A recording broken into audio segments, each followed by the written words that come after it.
केदारनाथजी सोध्नुहुन्छ, अध्यात्म र धर्ममा के फरक छ? यदि फरक छैन भने धर्म अध्यात्म यो दुईटा शब्द किन प्रयोग गरिएको? सुन्दर प्रश्न छ। यो प्रश्नको जवाफ खोज्नुभन्दा पनि यो के को लागि भन्ने बुझ्नुपर्छ। धर्म के को लागि, अध्यात्म के को लागि? धर्म अध्यात्म नभए जीवन चल्दैन र? कति मानिसहरू धर्म नमान्ने छन्, अध्यात्म नमान्ने मान्छेहरू छन्, जीवन त चलिरहेकै छ। मान्ने मान्छेहरूको र नमान्ने मान्छेहरूको यसो बिचमा हेर्यो भने खासै भिन्नता पनि देखिँदैन। किन चाहियो अध्यात्म? किन चाहियो धर्म? पहिला यसको उत्तर खोजौँ। सबै कुरा जीवनको लागि चाहिने रहेछ, मानिसको लागि चाहिने रहेछ। धर्मको लागि मानिस होइन, मानिसको लागि धर्म चाहिएको। अध्यात्मको लागि मानिस होइन, मानिसको लागि अध्यात्म चाहिएको। धनको लागि मानिस होइन, मानिसको लागि धन चाहिएको। सम्बन्धको लागि मानिस होइन, मानिसको लागि सम्बन्ध चाहिएको। स्वास्थ्यको लागि मानिस होइन, मानिसको लागि स्वास्थ्य चाहिएको। सबै कुरा मानिसको लागि चाहिएको हो र मानिसले आफ्नो लागि के चाहिन्छ त्यो कुरा परापूर्व कालदेखि खोजी गर्दै आयो। जब मानव सभ्यताको विकास हुँदै गयो तबदेखि मानिसले मेरो लागि के चाहिएको हो, मानिसको लागि के चाहिएको हो खोज्दै खोज्दै गयो, खोजी गर्दै गयो। र पहिलो कुरा त मानिसले खोज्यो कि कुनै पनि व्यक्तिको मूल चाहना के हो, मूल इच्छा के हो। मानिसले काम गर्छ के को लागि गर्छ, चाहे धर्म गरोस् या पाप गरोस्, उद्देश्य के हो, लक्ष्य के हो, त्यसको खोजी गर्यो। र यसको केन्द्रमा उनीहरू पुगे, मानिसको खोजको, र त्यो केन्द्रमा एउटै कुरा भेट्टाए, त्यो हो व्यक्ति सुख चाहँदो रहेछ, खुसी चाहँदो रहेछ, आनन्द चाहँदो रहेछ, शान्ति चाहँदो रहेछ। अथवा यी सबैलाई सुख, खुसी, शान्ति सबैलाई एकै ठाउँमा मिसाउने हो भने आनन्द शब्द बन्दछ अथवा आनन्द यी सबैभन्दा नजिक हुन्छ। त्यसकारण मानिसको खोज रहेछ आनन्द। मानिस आनन्दित हुन चाहँदो रहेछ। चाहे सम्पत्ति कमाओस्, सम्पत्ति कमाएर के खोजेको? आनन्द त हो नि। सम्पत्ति धेरै भयो भने सुख पाइन्छ, आनन्द हुन्छ। सम्बन्ध राम्रो भयो भने के पाइन्छ? राम्रो सुमधुर सम्बन्ध छ सबैसँग, आनन्द आउँछ, सुखको अनुभव हुन्छ। त्यति नै हो, पाउने त्यति नै हो। स्वस्थ भइयो भने के हुन्छ? आनन्द हुन्छ, रमाइलो हुन्छ, खोजेको त्यति नै हो। धन धेरै कमायो, आनन्द। हरेक कुरामा ऊ आनन्दै खोजिरहेको हुन्छ। र मानिस मात्रै होइन, प्रत्येक जीवको खोज हो सुख। सबैले सुख खोजिरहेका छन्। अब यो सुख कहाँ छ त? अब यहाँ खोजी सुरु भयो। मान्छेले खोजेको सुख आनन्द हो भने यदि त्यो सुख आनन्द कहाँ छ? सम्पत्तिमा छ त? खुब खोजी भयो, सम्पत्ति जम्मा गरेर हेरे, कमाएर पनि हेरे, तर सम्पत्ति कमाउनेहरू पनि आनन्दित देखिएनन्, सुखी देखिएनन्। जोसँग सम्पत्ति छैन त्यो त दुखी छ, स्वाभाविक हो। हुनेवाला त सुखी हुनु पर्थ्यो नि। सम्पत्ति हुनेवालाहरू पनि सुखी देखिएनन्, खुसी देखिएनन्, आनन्दित देखिएनन्, शान्त देखिएनन्। सारा दुनियाँ सम्पत्तिको पछाडि लागेको छ। किन लाग्यो सम्पत्तिको पछाडि सारा संसार? एउटै कारणले लाग्यो, सम्पत्ति भयो भने सुख पाइन्छ। हामी सबैको एउटै मनस्थिति बनेको छ, सम्पत्ति भयो भने सुख पाइन्छ। सुख सम्पत्तिमा छ। त्यही भएर हामी स्वास्थ्य बिगारेर पनि सम्पत्ति नै कमाउँछौँ, सम्बन्ध बिगारेर पनि सम्पत्ति नै कमाउँछौँ। कसैले तेरो यो मान्छे रिसाउँछ तर सम्पत्ति चाहिँ धेरै आउँछ नि तँलाई भने रिसाओस् न, पैसा आउँछ भने के मतलब? पैसा आउँछ भने हामी सम्बन्ध पनि बिगार्छौँ, स्वास्थ्य पनि बिगार्छौँ। कसैले आइज खाना खाने बेला हो, पक्न यहाँ यति काम गऱ्यो भने फाइदा हुन्छ, पछि खाना त खाँदै गरौँला नि, सधैँ खाएको त हो नि। हामी स्वास्थ्य बिगारेर पनि सम्पत्ति कमाउँछौँ, सम्बन्ध बिगारेर पनि सम्पत्ति कमाउँछौँ। किनभने नि सम्पत्तिमा सुख छ भन्ने हामीलाई लागेको छ। तर थोरै भ्रममा छौँ हामी। सम्पत्तिले सुख दिँदैन, तृप्ति दिँदैन, सन्तुष्टि दिँदैन, शान्ति दिँदैन, आनन्द दिँदैन। सम्पत्तिले सुविधा दिन्छ। सम्पत्ति भयो भने जे चाह्यो त्यो पाउन सकिन्छ, सुविधा पाइन्छ। सुविधा र सुखमा व्यापक फरक छ। त्यसो भए के सम्पत्ति छोडिदिने त होइन, सम्पत्ति पनि चाहियो नि त। शरीर छ, आवश्यकताहरू छन्, सुविधा चाहिन्छ, सुविधाको लागि सम्पत्ति चाहियो। त्यसकारण सम्पत्ति कमाउँदाखेरि एउटै कुरा ख्याल राख्ने, सुविधाको लागि हो है सम्पत्ति, सुखको लागि होइन, सन्तुष्टि तृप्तिको लागि होइन। त्यसको लागि फरक काम गर्नुपर्छ भन्ने मनस्थिति बनाउनुपर्छ। जसरी सम्पत्ति कमाउन जति समय लगाउँछौँ, सुख कमाउन पनि त्यति नै समय लगाउनुपर्छ। सुख त्यहाँ छैन। अब कहाँ छ त सुख? मानिसले खोजे सुख, आनन्द सुमधुर सम्बन्धमा रहेछ। जहाँ सम्बन्ध राम्रो छ, चाहे परिवारसँगको सम्बन्ध होस्, चाहे परिवारसँगको सम्बन्ध होस्, सहकर्मीसँगको सम्बन्ध होस्, साथीभाइसँगको सम्बन्ध होस्, जहाँ सम्बन्ध सुमधुर छ त्यहाँ कतिखेर जाउँ जस्तो लाग्छ, रमाइलो लाग्छ, त्यहाँ सुखको अनुभव हुन्छ।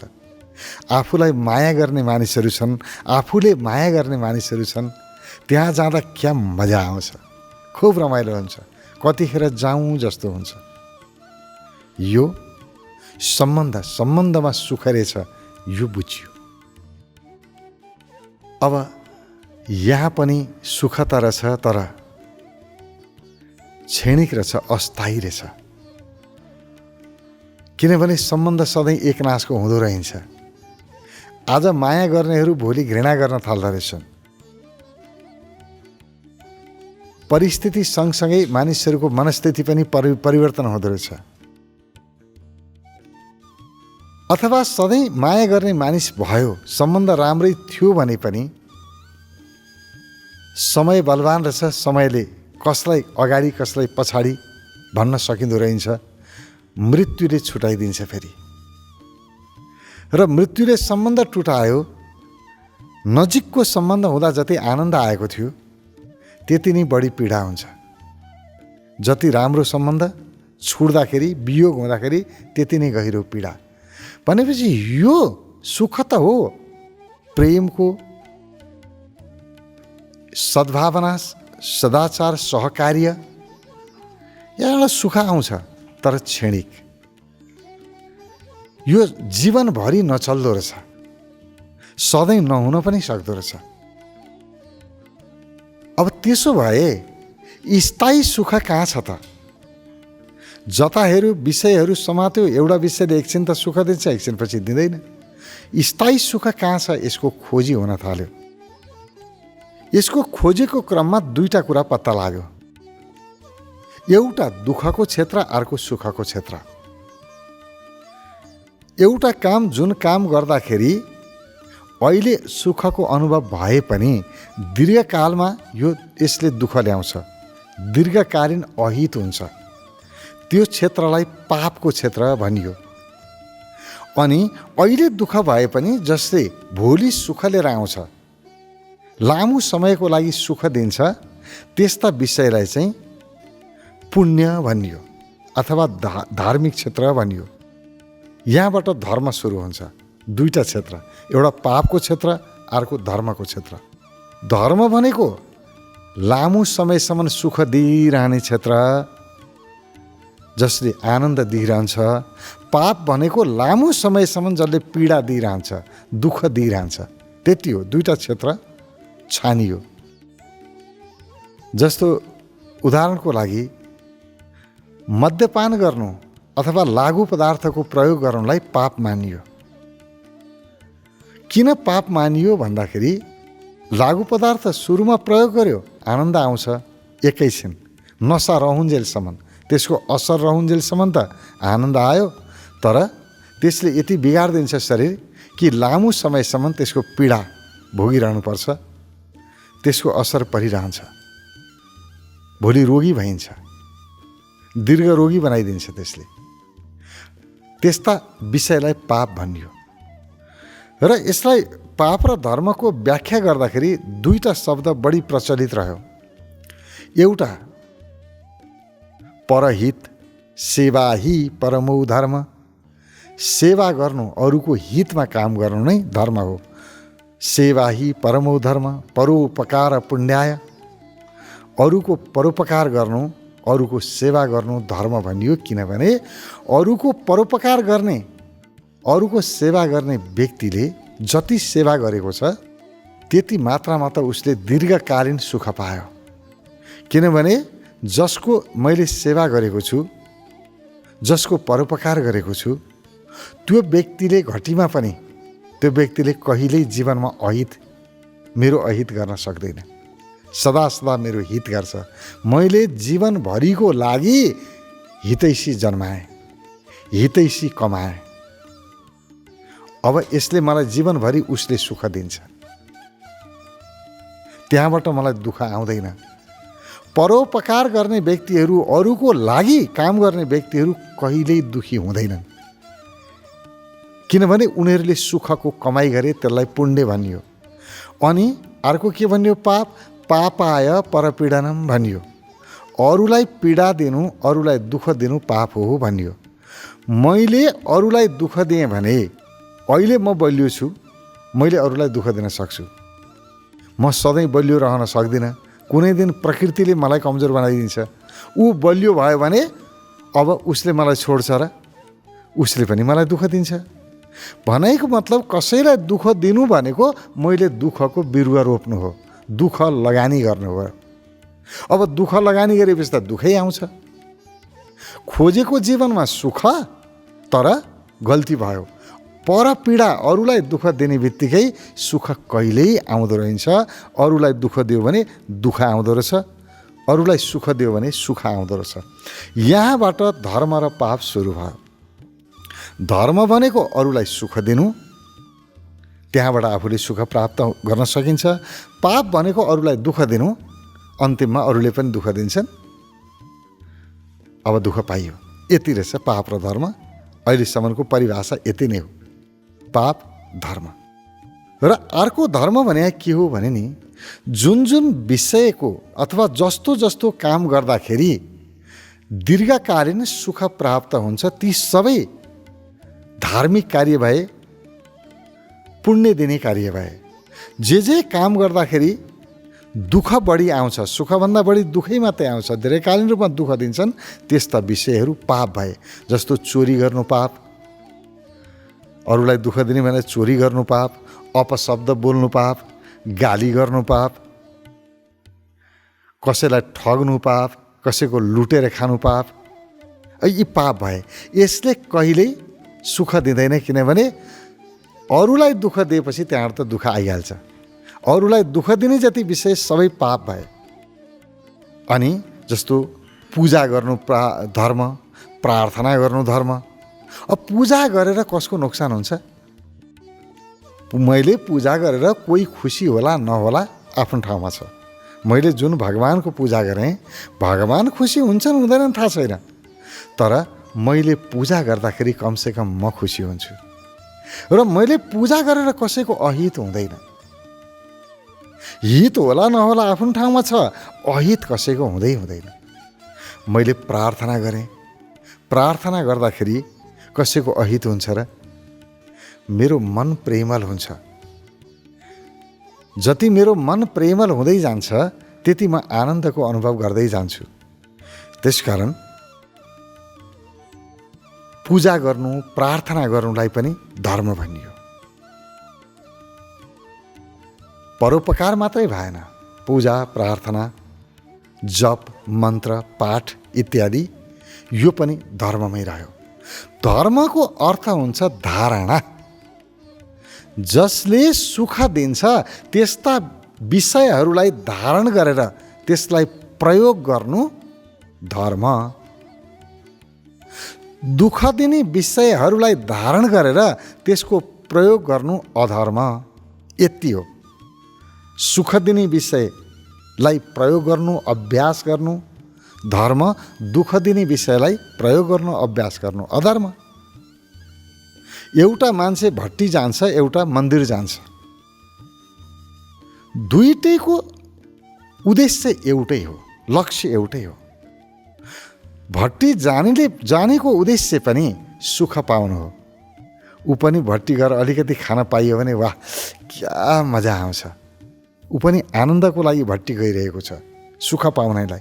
मन्दिर गइरहेको छ अर्को मान्छे, वाह भगवानको प्रार्थनामा, भगवानको दर्शन गर्दा क्या मजा आउँछ। ऊ पनि आनन्दकै लागि, सुखकै लागि मन्दिर गइरहेको छ। तर भट्टीमा जो गयो सुखको लागि त गयो, तर क्षणिक सुख, एकैछिन सुख, नसा रहुन्जेल नसा सिद्धियो, पहिलेको भन्दा पनि गहिरो दुःखमा जान्छ। अब मन्दिर जाने मानिस सुखमा गयो, उसको सुख बढ्दै जान्छ, घट्दैन। अब उसलाई नोक्सान हुँदैन। जुन विषय प्रयोग गर्दाखेरि आफ्नो अहित हुँदैन, हित मात्रै हुन्छ, ती धर्म। जुन विषयले आफ्नै अहित गर्छ त्यो पाप। यसरी पाप र धर्म छुट्याइयो। र पाप पनि मान्छेले धारण गरेको हुन्छ, धर्म पनि धारण गरेको हुन्छ। धारण भनेको प्रयोग गर्नु। अब अध्यात्म के हो? प्रश्न छ केदारनाथजीको। अध्यात्म के हो? धर्म के हो? अध्यात्म के हो? अध्यात्म पनि सुखकै लागि हो, धर्म पनि सुखकै लागि हो, सम्पत्ति पनि सुखकै लागि हो, सम्बन्ध पनि सुखकै लागि हो। खोजा त सुखै हो, आनन्दै हो, शान्ति नै हो। तर कति समयको लागि भन्ने हो। क्षणिक सुखको लागि गर्ने कि दीर्घकालीन लामो सुखको लागि गर्ने, प्रश्न त्यति मात्रै हो। धर्म र अध्यात्ममा फरक के छ भने अध्यात्म पनि सुखै खोजेको हो, धर्मले पनि सुखै खोजेको हो। धर्म गर्ने मान्छेहरू पनि धर्म गरियो भने यो जन्ममा पनि राम्रो हुन्छ, मरेपछि पनि स्वर्ग जान पाइन्छ, वैकुण्ठ जान पाइन्छ। स्वर्ग वैकुण्ठ किन जाने? त्यहाँ सुख हुन्छ, वैकुण्ठमा आनन्द हुन्छ, रमाइलो हुन्छ। अब वैकुण्ठमा पनि गएर दुःख पाइन्छ भन्ने हो भने कोही पनि जाँदैन थियो। सुख पाइन्छ भनेर जान लाग्यो नि त। खोज त सबैको सुखै हो, अरू केही पनि होइन। तर उनीहरूले के खोजे? धर्मले बाहिर सुख खोज्यो, विषयहरूमा सुख खोज्यो। यी विषयहरू जसले मलाई कहिल्यै दुःख दिँदैनन्। विषय पनि दुई प्रकारको, एउटा त दुःख दिने विषय, अर्को सुख दिने विषय। धर्मले सुख दिने विषयहरूको छनौट गर्यो। जुन जुन विषय समाउँदा, जुन जुन अभ्यास गर्दा आफूलाई सुख पाइन्छ, त्यस्ता त्यस्ता अभ्यास गर्ने, त्यस्ता त्यस्ता खोजहरू धर्मले गर्यो। तर बाहिर चाहिँ बाहिरै खोज्यो, कुनै पनि विषय सुख विषयमै खोज्यो। भगवानमा सुख खोज्यो, भगवान पनि विषय नै हो, मभन्दा अलग हो नि त। म त होइन नि, म भगवान होइन, मभन्दा अलग हो। धर्मले मभन्दा बाहिरको विषयमा सुख खोज्यो, अध्यात्मले नि सुख खोज्यो, तर अध्यात्मले ममै सुख खोज्यो। अध्यात्मले बाहिर सुख खोजेन।